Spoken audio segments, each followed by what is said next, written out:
Good morning, class 9th. Today is our part 4 of chapter 2. Last part में हम लोगों ने डिस्कस किया था मोमेंटम के बारे में. आपको बताया गया था कि मोमेंटम क्या होता है. It is a power of motion of a moving object. कोई किसी ऑब्जेक्ट का, मूविंग ऑब्जेक्ट का, जो ऑब्जेक्ट चल रहा है, जो in a state of motion है, उसकी जो मोशन की पावर होती है, that is called a momentum.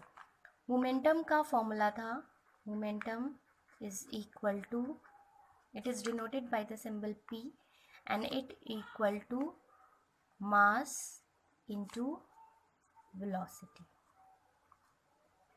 P is equal to m into v. Then we have discussed किस तरीके की क्वांटिटी है, कौन सी क्वांटिटी है.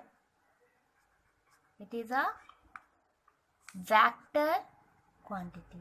Momentum is a vector quantity. Why vector quantity? Because it is having velocity, and velocity means speed in a particular direction, so momentum is also in a particular direction. कोई भी object जब move कर रहा होगा तो जाहिर सी बात है उसकी एक डायरेक्शन होगी, और हर मूविंग ऑब्जेक्ट का अपना क्या होता है, मोमेंटम होता है. So it is a vector quantity. फिर हमने डिस्कस किया था इसकी एसआई यूनिट क्या होती है. तो एसआई यूनिट मोमेंटम की पी इज इक्वल टू, क्योंकि मास की किलोग्राम होती है और वेलोसिटी की मीटर पर सेकेंड होती है, तो मोमेंटम की यूनिट होती है किलोग्राम मीटर पर second. It is the SI unit of momentum. Then we will discuss some examples. देखिए, ये एग्जाम्पल्स आपके जो भी आपको न्यूटन्स फर्स्ट लॉ में बताए गए थे या मोमेंटम में अभी बताऊंगी मैं, ये इस तरीके से क्वेश्चन पुट अप होता है कि give reason why it happens when a person is standing in a moving bus, then suddenly driver apply brakes and he falls in forward direction, why it happens. तो इस तरीके के give reasons में करके आपसे ये पूछे जाएंगे.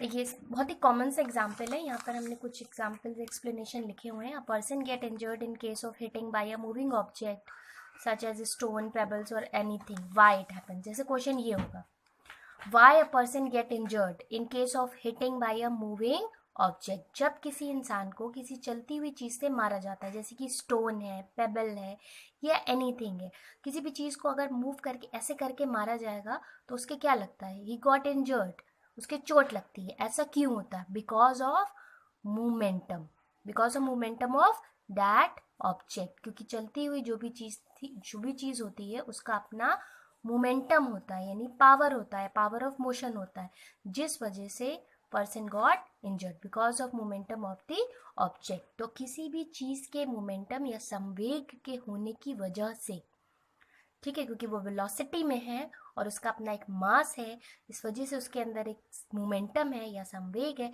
उस मोमेंटम की वजह से जब वो चीज़ किसी को मारी जाती है तो वो क्या होती है, उस आदमी को चोट लगती है. ओके.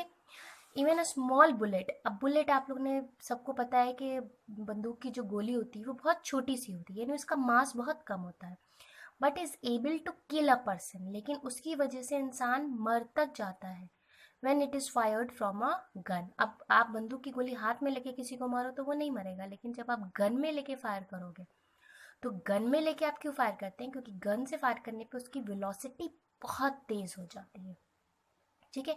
तो जब किसी चीज़ की वेलोसिटी बहुत ज़्यादा हो जाती है तो उसका मोमेंटम भी क्या हो जाता है, बढ़ जाता है, because of its momentum due to great velocity. तो ज़्यादा वेलोसिटी, बहुत ज़्यादा वेलोसिटी होने की वजह से उसका मोमेंटम बहुत ज़्यादा हो जाता है. इस वजह से जब कोई भी बंदूक की गोली किसी बंदूक से फायर की जाती है तो इंसान की डेथ तक हो जाती है. क्यों? क्योंकि मोमेंटम डिपेंड करता है मास और वेलोसिटी पे. भले ही मास कम हो, लेकिन अगर वेलोसिटी ज़्यादा होगी तो मोमेंटम क्या होगा, ज़्यादा हो जाएगा. Next, a person get injured severely when hit by a moving vehicle because of momentum of vehicle due to mass and velocity. अब इसी तरीके से रोड पे जो रोड एक्सीडेंट्स होते हैं वो किस तरीके से होते हैं. कोई चलती हुई गाड़ी आ रही है. अब चलती हुई गाड़ी, जाहिर सी बात है, her everything is having mass, तो उसका मास तो होता ही होता है. साथ में क्योंकि वो चल रही है उसकी वेलोसिटी भी होती है, जिस वजह से उसका मोमेंटम होता है और उससे टकराने पे इंसान को बहुत ज़्यादा इंजरी होती है. ठीक है। और अगर उस चीज़ की वेलोसिटी मास दोनों बहुत ज़्यादा है तो on the side on the road death भी हो जाती है, क्योंकि because of the greater momentum और लार्जर मोमेंटम। तो जितना ज़्यादा मोमेंटम होगा उतनी ज़्यादा चोट लगेगी। तो ये कुछ एग्जाम्पल्स थे जो हम लोगों ने डिस्कस करे थे। आप नॉर्मल लाइफ में अपने देखती हो, जब हम लोगों ने फिजिक्स का चैप्टर 1 मैंने आपको इंट्रोडक्शन दिया था तो मैंने यही बताया था, it gives the reasons behind everyday activity that is happening around us. हमारे सराउंडिंग में जो कुछ भी हो रहा है उसका एक्सप्लेनेशन हम किसके अंडर देते हैं, फिजिक्स में देते हैं। तो ये छोटी सी चीज़ है कि किसी चलती हुई चीज़ से हमें चोट क्यों लगती है, बंदूक से निकली गोली से इंसान क्यों मर जाता है, चलती हुई गाड़ी के नीचे आने से टकरा के इंसान को चोट क्यों लगती है। तो इन सब का रीज़न है बिकॉज ऑफ मोमेंटम। अब हम डिस्कस करेंगे मोमेंटम, मास और वेलोसिटी में क्या रिलेशन है।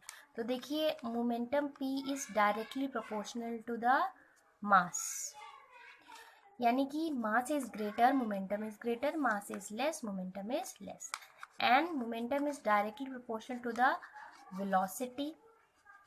It means velocity is more, momentum is more, velocity is less, momentum is less. तो अगर किसी चीज़ की मास सेम है लेकिन वेलोसिटी डिफरेंट है, तो मान लीजिए दो ऑब्जेक्ट है, दोनों लाइटर है, ठीक है, लेकिन एक ऑब्जेक्ट की वेलोसिटी ज़्यादा है, ठीक है, इसकी वेलोसिटी ज़्यादा है दूसरे ऑब्जेक्ट v2 से, ठीक है, दोनों लाइटर है, नहीं दोनों का मास सेम है, दोनों का मास सेम है, लेकिन एक ऑब्जेक्ट की वेलोसिटी ज़्यादा है दूसरे ऑब्जेक्ट की वेलोसिटी से, तो किसका मोमेंटम ज़्यादा होगा, इस ऑब्जेक्ट का मोमेंटम भी ज़्यादा होगा इस ऑब्जेक्ट के मोमेंटम से। ओके, सिमिलरली मान लीजिए कि कोई object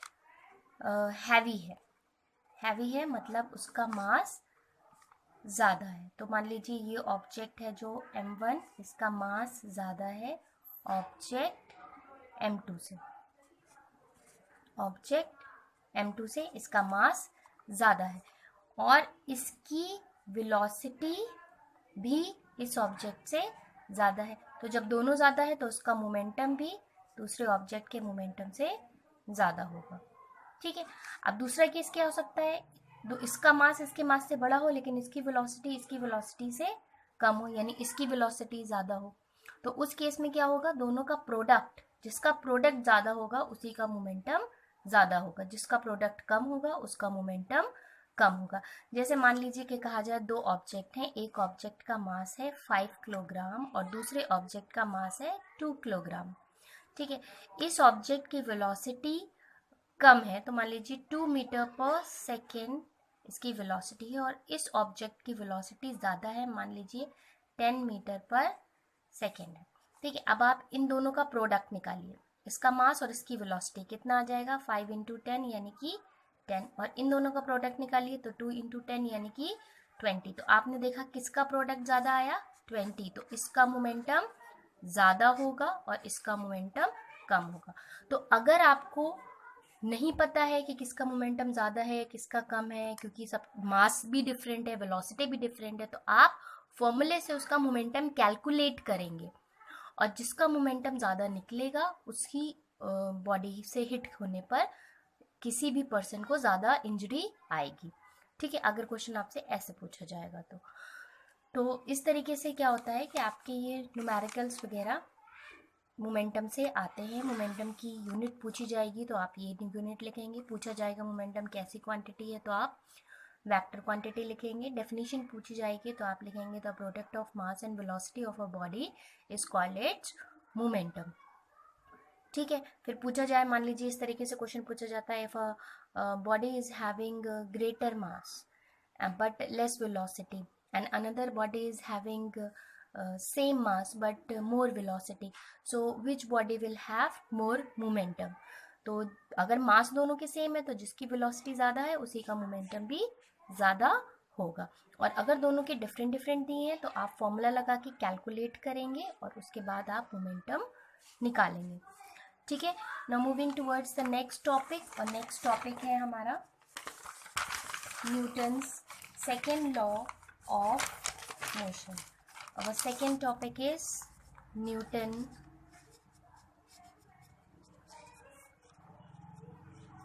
second law of motion.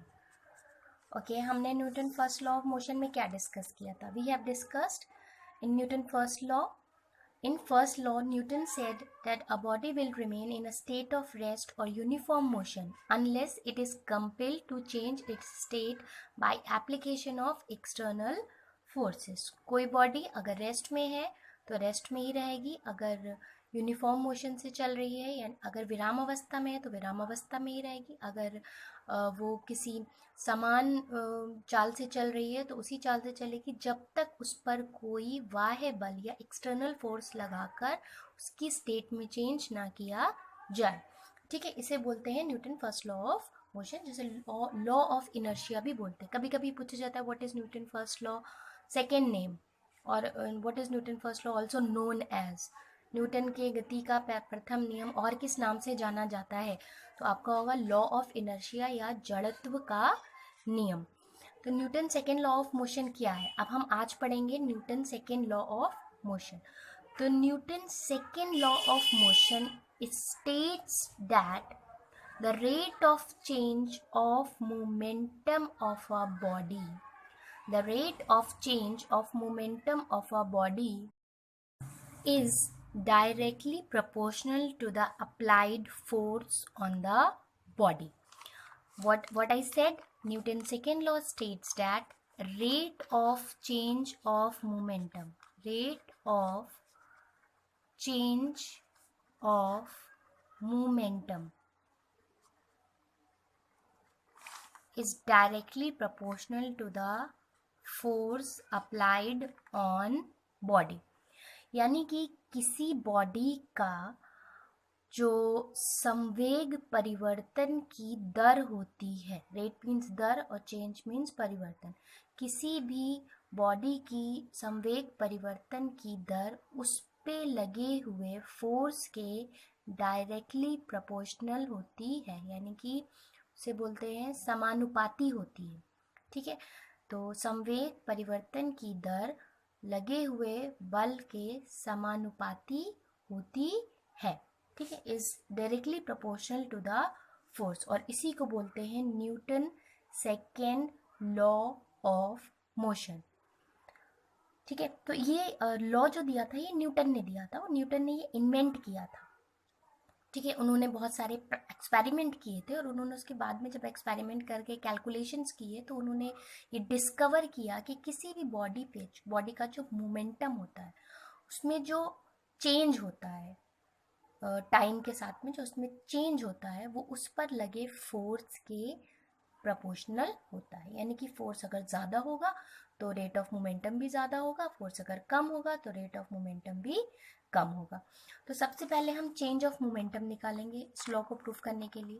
तो हम क्या लिखेंगे? हम लिखेंगे कि मान लीजिए किसी बॉडी का मास है, let body mass be m kg. मान लीजिए किसी बॉडी का मास m है और उसकी इनिशियल वेलोसिटी है u. इनिशियल वेलोसिटी को हम u से रिप्रेजेंट करते हैं और उसकी फाइनल वेलोसिटी है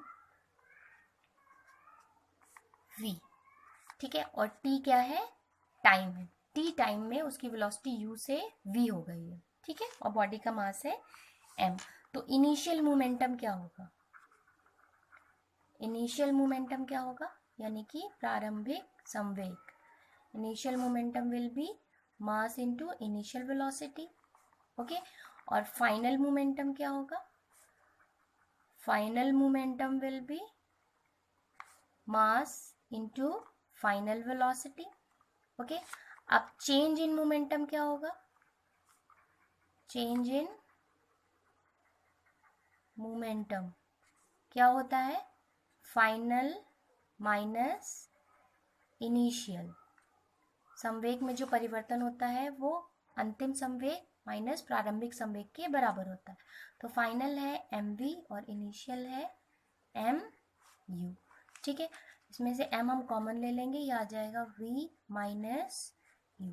अब according to law, according to Newton second law, Newton second law क्या कह रहा है कि rate of change of momentum is directly proportional to the force. और rate of change of momentum क्या होगा, जब हम इस चेंज इन मोमेंटम को, अगर हम चेंज इन मोमेंटम को टाइम से डिवाइड कर दें तो वो क्या होगा, rate of change of momentum, and it is directly proportional to the force applied on a body.